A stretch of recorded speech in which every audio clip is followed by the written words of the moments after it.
চলমান অনূর্ধ্ব-19 বিশ্বকাপে ব্যাট হাতে দলকে সামনে থেকে নেতৃত্ব দিয়ে আজিজুল হাকিম তামিম নিজের জাত চেনালেন। তামিম যেন জানান দিচ্ছে অধিনায়কদের আসলে একটি জয়ের পিছনে কিভাবে ভূমিকা রাখতে হয়। ভারতের বিপক্ষে টানটান উত্তেজনার ম্যাচে পরাজিত এবং নিউজিল্যান্ডের বিপক্ষে বৃষ্টির বাধায় ম্যাচ ভেস্তে গেলেও ঠিকই নিজেদের তৃতীয় ম্যাচে যুক্তরাষ্ট্রের বিপক্ষে এবার সহজ জয় দেখেই মাঠ ছেড়েছে বাংলাদেশ অনূর্ধ্ব-19 দল।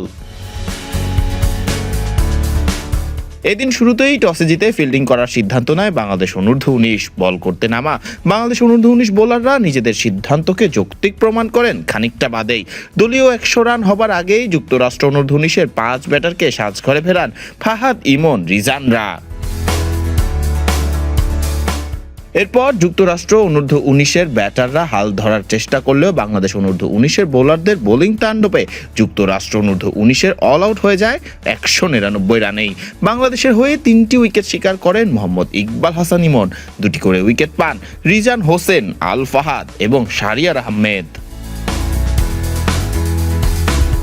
জবাবে ব্যাট করতে নেমে ধীরে সুস্থে খেলতে থাকা টাইগার যুবারা প্রথম হোঁচট খায় দলীয় 78 রানে, যখন জাওয়াদ আবরার সাজঘরে ফেরেন ব্যক্তিগত 47 রানে। তবে এরপর ব্যাট হাতে দলকে সামনে থেকে নেতৃত্ব দেন অধিনায়ক আজিজুল হাকিম তামিম।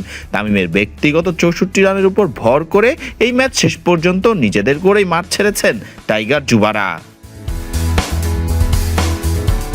বাংলাদেশের হয়ে দিন 3টি ছক্কা এবং 5টি চারের সাহায্যে 42 বলে 47 রান করেন জাওয়াদ আবরার। আরেক ওপেনার রিফাত বেগ খেলেন 55 বলে 30 রানের ইনিংস। অর্ধশতকের দেখা পাওয়া অধিনায়ক আজিজুল হাকিম তামিমের ব্যাট থেকে আসে 2 ছক্কা 2 চারের সাহায্যে 82 বলে 64 রান। শেষ দিকে অপরাজিত থাকা কালাম সিদ্দিকী 30 এবং রিজান হোসেন 20 রান করলে 51 বল হাতে রেখেই 7 উইকেটে যুক্তরাষ্ট্র অনূর্ধ্ব-19-এর বিপক্ষে ম্যাচ জিতেই মাঠ ছাড়ে বাংলাদেশ অনূর্ধ্ব-19 দল।